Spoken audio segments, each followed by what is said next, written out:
So are we actually going to do this? Yeah, we are. Let's go. Let me tell you about something I've recently unsubscribed myself from. I've unsubscribed myself from the concepts and the oftentimes shoved down your throat response from other people that we only get 18 summers with our kids. Now, you know, I have 6 kids. And I love and dread the summer at the same time. It's the best and most chaotic season for us as a family of 8. And it's really a lot of fun. But I am no longer subscribing to the fact that we only get 18 summers, because I think that even as they get older and they become adults and start their own families, I still am going to get to hang out with them. I'm still going to get to see them. And I'm going to make that one of my goals, to facilitate it as long as possible. And I plan on showing up on their doorstep every summer, if not inviting them over for the memories, because I am just not subscribing to that. I am selfish like that and want to have summers for many, many years with them. But I do understand the concept of, like, we don't only get this age once. They're only going to be this age this summer one time. So I don't want to miss it out. And if you are like me and you're unsubscribing from, I only get 18 summers, however, I do want to enjoy this summer and make the most memories and have the most fun, then yes, we are on the same page, my friends. And this is exactly why I've created a secret podcast just to talk about how to set up your summer for profit and fun. And we've created a blueprint that we produced into a podcast, a secret podcast. It's not this one, so you won't find these episodes here. You can go to LaniJackson.com/summer blueprint, or catch the link in the show notes here. It's again, LaniJackson.com/summer blueprint. And on that podcast, it was specifically made that way so you can quickly consume it and take action. We're going to give you all the tools and the resources, the advice that we have used every summer to have a summer where we can have both the business growth and profitability, as well as fun with the kids and memories, and just having vacations myself, maybe going on a trip with my husband. Wouldn't that be magical? So if you want to have that and you want it all like me, then you need to go listen to this resource and get the secret podcast in your earbuds so that you can take advantage of taking that action now, because it doesn't happen by accident, my friend. It happens when you take the action and you take the time to set up that strategy and your business for profit and fun. And let's not have mom guilt or business guilt at all this summer. So go check it out. All right, I'm ready to dive in to this episode and talk to you a little bit about how productivity might actually be the problem in your business. I know you might be thinking, wait a minute, what? The goal is to be more productive. I want to get more stuff done. I have so much on my list. And what's fascinating to me is the reason why I'm doing this whole episode is last week I went to the doctor and we were talking about scheduling out my follow-up visit a few weeks later or a few months later. And she's like, do you want me to write that on a card so you can have your appointment? And I was, no, if you give me a card, it's just going to go in my purse and get lost, and I'm never going to look at it again.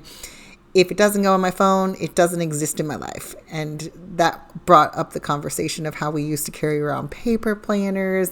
What did we do before we had our phones in our hands? Like, how did I remember all these things? And it got me to thinking that it is very true. We have all these tools and resources that allow us to be uber productive. However, sometimes that productivity that you are always in constant pressure to be super productive and get as much done as possible and do more is actually keeping you from succeeding. This is going to challenge our conventional stories that we're telling every day on social media of, like, get more done, how to be more productive, how to do more. I don't want you to do more. And in fact, that doing more can be a distraction to having the more that you truly want. So let's talk about it. The first thing I want you to think about is, are you choosing quantity over quality? The business world often can confuse motion with progress. I could be walking in circles and the world says, oh, wow, look at her. She's doing so much. But it's not equating to anything substantial that I want or that I'm hoping to get. I'm just doing a lot of movement. I'm just doing a lot of activity, but it is not quality leading to the impact of cash and growth that I want. So are you potentially adding things to your list that is making you feel busy and like you're doing a lot, but it's not moving you anywhere with progress? So for an example, when I first started working with a client a few months ago, we were talking about how she's just burnt out. She's got so much on her to-do list. And when we dove in deeper, I saw that she's posting on every single channel, like everyone. She's on TikTok, she's on YouTube, she's got short form, she's got long form, she's got video, she's got static, she's got all the things, and just posting nonstop. And while she is showing up everywhere in a lot of ways, like the quantity is there, the quality was not. She's just posting to post because she just had in her head that if she doesn't post, she doesn't make sales. And while yes, it is true, you do have to show up and talk about your business in order to get that traction that you want, being everywhere all at once was not helping her to see the results that she wanted. So when we scaled back where she was posting her content so that she could truly interact with her audience, so that she could have time to answer the DMs, so that she could set up the real data tracking intention behind what she did on social media, we saw an exponential increase in the results of the action she was making on those social medias. So we went all in on one platform and immediately saw traction and growth. So strategic inaction with doing less can be more valuable than constant action, which just blows your mind because we are in what has been lovingly been called to as the burnout economy. The hustle culture narrative often leads to diminishing returns because it's not sustainable. We get into perpetual busyness of more on our plate, got to do more, got to post here, I got to go here, I got to follow up this, I have to have this funnel, this thing. And they're all not bad things. There's no right or wrong thing with what they're doing. But there's hidden cost of adding all this perpetual busyness to your schedule, which is the cost of your health, your relationships, your creativity. That's the thing that gets eliminated off your list because you're being so productive. So rest and reflection are actually some of the most productive business activities you could do. They're not luxuries. They're needed. If you have not taken rest and reflection at all this month of May to think about your business, where you're at, what's working, what's not working, where your gaps are, and get out of the weeds, get out from behind your laptop and actually have the space to think and reflect, you're probably not going to grow this summer. And you're going to get burnt out because you are constantly in the action and not in the reflection or in the evaluation part of your business. So don't subscribe to that burnout economy, that hustle culture that you can get into so easily, and step out of that perpetual busyness. What is it costing you? It is definitely not bringing you value return. And so if I notice my health and exhaustion levels spiking, I can almost always connect it to the burnout economy that I've subscribed to again, that I've gotten back into, of like, I have to do all the things instead of being really intentional, or I've eliminated off of my calendar the rest and reflection.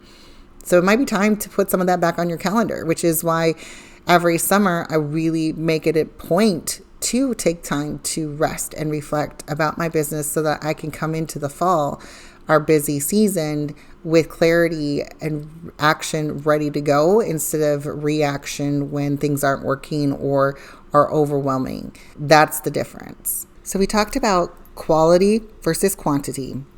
We really want to be doing quality things over just doing bulk things. We want to do things that get us results and move us forward over just doing a lot of things that keep us in constant action but never move us anywhere. You don't want to get into the hustle burnout economy. We don't want that kind of culture in our lives. So let's plan for rest and reflection as essential, productive business activities and not a luxury. And then the next two viewpoints I want you to think about for yourself is effectiveness over efficiency. There is a difference, okay? So we can be efficient and do things really well, do them in a way that creates a lot of efficiency. Like I always think about the way we're doing things. Like I'm going to do it in this order because it gets things done the best way, the fastest way, the most easiest way, or whatever it might be. Like you fill in the blank. I think of a production line as a factory when they're producing a lot of something. We want them to be really efficient with how they're doing things and get them done right, of course. So doing things right means you're doing things efficiently and you're doing it with speed along the way. We're not taking any extra unneeded time. We're eliminating steps. Or the other word would be effective, which is doing the right things that bring results. So effective means I did this and the result is the effect of that action I can equate to equals fill in the blank. So I want to identify the vital few actions that drive the most results in my business. And that is the effective action that I want to be doing over being efficient. I can be really efficient at doing things in my business that lead me nowhere. I want to be doing the things that are effective and driving results. So how do we know this? We have to audit our activities to eliminate the low impact busy work. The things that you're really efficient at doing or can be efficient at doing, but they're really not changing anything in your business. They're not bringing in any extra cash. They're just low impact busy work. It's time to audit what you're doing. I love calling this an expansion audit. I know when we use the word audit, you get that scary IRS feeling, and I don't want you to have that at all. This is not the scary IRS audit. This is something that you purposefully are going to track and evaluate. What have I been doing the last 5 months? Have I been effective or have I been efficient? Have I been in the burnout economy? Have I gotten into doing a quantity of things rather than quality? I really need to lean in and decide what is the things that are effective and what am I just staying busy with. So if you've not done an expansion audit, it's the time to do it, where you can really identify what is expanding your business. What are the things that you do month over month that is actually leading you to expand your business and for growth? Knowing those things is going to be vital for you for the summer so that you can work less and make more. It's going to be vital for you for your busy season. If your busy season is like mine in the fall, I definitely need to make sure that I am being effective, not just efficient. I don't want to do more things. I want to do less on my list, but have them do more, get more results for me, have more opportunities for me. And then I want you to redefine your productivity. It's time to see productivity as targeted impact, not the volume of tasks you've completed. Saying no is a competitive advantage, my friend. You don't have to do it all. You can say no, and you can be in a space of advantage, and you're not missing out on anything. I know we get FOMO so bad. Just as an example, here in the Houston area we're at, there are so many networking groups out here, and there's so many opportunities to get together with women and business owners. I'm so grateful for those opportunities. They're so exciting.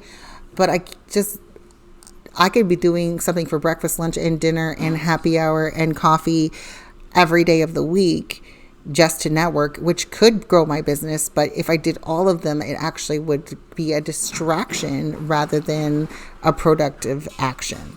So I want to say what for my business, the targeted impact that I want, and I'm going to focus my action, my quote unquote productivity, as only doing the targeted impact actions, not just doing them to be involved. So really identify your high leverage activities in your business, eliminate the low value tasks, even if they're considered standard practice of your business. If it's something that you don't need, then don't do it, or outsource it to somebody who is not the visionary, who's not somebody who is needed to take that rest and that relaxation to be able to reevaluate and to evaluate to say, this is worth it. I really want you to step out of this productivity trap that can get us there so easily, is just say, why do I have to do all the things? Why do I have to do more? And when you find a tool that can make you speed up the process and get more done, when you make that space for yourself, don't immediately fill it with more tasks. Let it be space. Let it be margins. Let yourself have that. That is the temptation, is we will take something off our list and then add 3 things to fill in that spot that you just opened up. So stop doing that. Get off of that cycle and that trap that you often can get yourself into, and start looking at and say, where can I release this hustle and productivity culture that has been pushed onto me, and say, I get the opportunity to reset and subtract and do less on my list, but see more profits, more gains with this intentionality. And that, my friend, is so game changer. When I see my clients really take this in and embrace it and say no to adding more to their list, say no to things that don't serve them, say no to things that just are, actions that lead nowhere, that just makes them feel like they're spinning in place, it changes everything. So if you can identify your top 3 profit generating activities, I love calling them profit priorities. What are those things for the summer? What are those things that you can be doing right now? Eliminate and delegate those tasks that don't directly contribute to those activities. Schedule in strategic nothing time. That really is important to block out on your calendar, is to say, this is a time where I'm going to strategically do nothing, so I have an opportunity to reflect and evaluate, and then come back and take action on those. This is going to allow you to see a shift in your profit, a shift in the results, a shift in the action and the mental load and all the things that you're carrying around. It's time to actually be a little less productive and more results driven.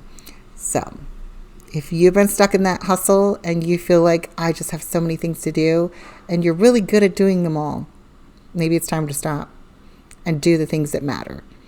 If you are listening and you're resonating with this and you're like, all right, I hear you, I agree, but I have no idea how to identify my profit priorities. What are the things that I should let go of? Which one do I let go of? What do I go all in on? If that is keeping you in this action of like, well, how do I delegate this? Do I even give this to a team member? Is it worth it? If you don't know how to sort that through, then don't worry, my friend. I'm in your corner. We offer a free business alignment call where we talk about the profit audit, the expansion audit, and what your needs are. Let's get on a call. Let's talk about it. You can send me a DM on Instagram or Facebook and just say productivity, and we'll know you're referencing to this episode. Or you can go below to the show notes and book a call with me, LaniJackson.com/let's talk. And literally you and I will get on a call and talk about where you're spinning your wheels, where you're feeling like, hey, I'm doing a ton of work, but I am not getting where I want to go very fast. All right, let's remove everything off of that list that is not pushing you forward. And let's go all in on your cash action, your profit priorities, and everything else. Girl, let's leave that for someone else to do. Let someone else pick up that slack. Let them do it for their business. It is not serving you. Let's not subscribe to it. So I hope this episode was really helpful and challenging to you, especially as we go into this season of vacation time and relaxation, hopefully. What do you want it to look like? Go listen to that secret podcast I talked about at the beginning of the episode, as well as start doing your expansion audit. Book a call with me if you're not sure how to do it. And let's make this shift in 2025 of less is more. Less is more. And this is how it can be for you if you take the time to think about it, identify it, and take action on it. Go out and do, my friend. Let's actually do less and have more. I don't know about you, but I'm 100% in on this.